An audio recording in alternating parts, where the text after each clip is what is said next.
Mitchell Crawford. Welcome to Midweek Peek. So on this segment in the past, we've looked at some of Old South's amazing pipe organs, but today I thought you could join me for a little walking tour of Old South's pianos. So we're going to start in this space, the sanctuary, with the piano that's right behind me. So here we are in the Old South Sanctuary. We're starting this tour with the Granddaddy. This is our Steinway D. It's a concert grand piano. It lives in the sanctuary, and we use it frequently in our worship services that take place in the sanctuary. So I'm just going to open it here so you can see a little bit of the interior. There's the name plate there and the key rack. This piano is the same piano that you would see on the stage of Symphony Hall. It's a concert grand piano because it can produce enough sound to get over an orchestra. And it is this size of piano that you would see concert artists perform on for recitals and things like that. Also has one special feature here, this plaque. So this piano was a gift of Mount Vernon to Old South. And it has been, I think, bringing joy to many people, as it says, since 1991. So mission accomplished. And we're going to take a look at the Mason and Hamlin here in the chapel. So this piano was completely restored for Old South by the North Bennett Street School. And I might say brilliantly so. It's a gorgeous piano, has a particularly mellow tone, which makes it especially suitable for the Romantic literature. And so it's great to bring Chopin or Debussy to an instrument like this. It's just got all of the right colors.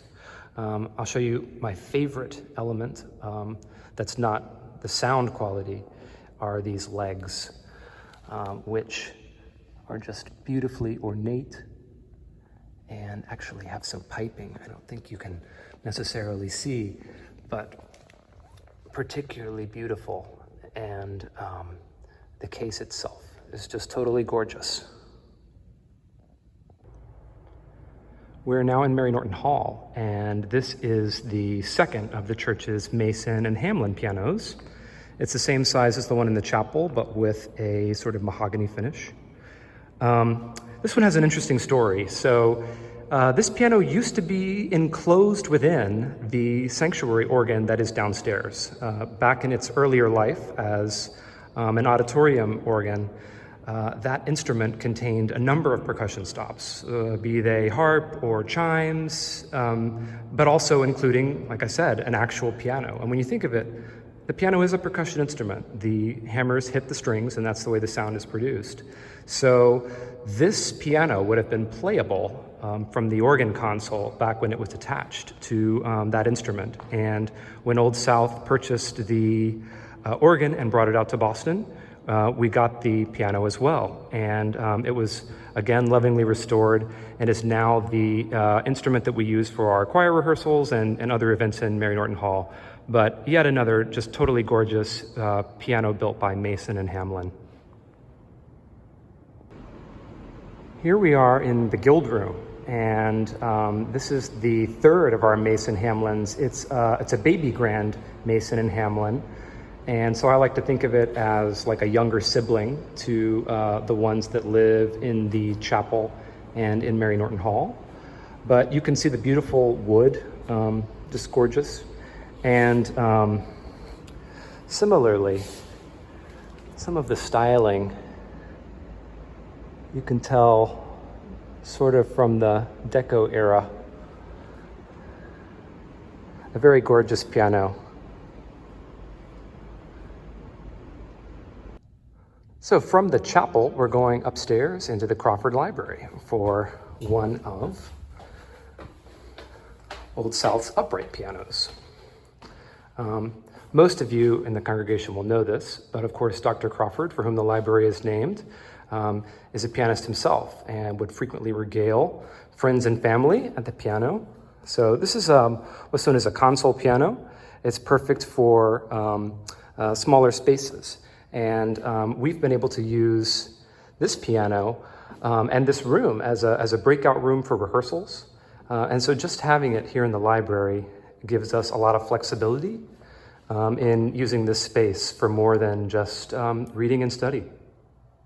So this is a space that not everyone in the congregation will have seen. This is the Undercroft, complete with our fabulous new maroon choir robes. They look so great on the choir. But right next door, we have this lovely upright piano. And it was made by a company that was Boston-based. Like most of our pianos, both the Mason and Hamlin's and this, it's an Ivers and Pond, are Boston companies. So this piano, as you can see, has had some wear, but that's great because we bring all of our saloon literature down here, and it is the perfect instrument. This piano is very possibly the one that might have been viewed least by members of the congregation. It's actually in the music minister's office, and it is this insanely spectacular upright Steinway. You see the nameplate there.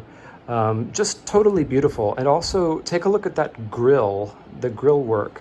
There's actually some fabric behind the grill, and ultimately we'd like to have that replaced and sort of restored to its vintage quality.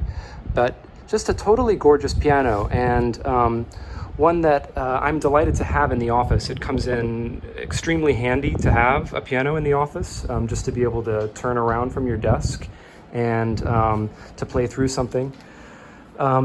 It is a stunning piano because of the time period in which it was built. And so just like the piano downstairs in the chapel, to play the Romantic literature on it is so rewarding. It just sounds exactly like what you want it to for that repertoire. Thank you for joining me for this tour of the pianos of Old South Church. I hope you will join us for all of the content that we post. You can find that on our website or on our social media feeds, and have a great week.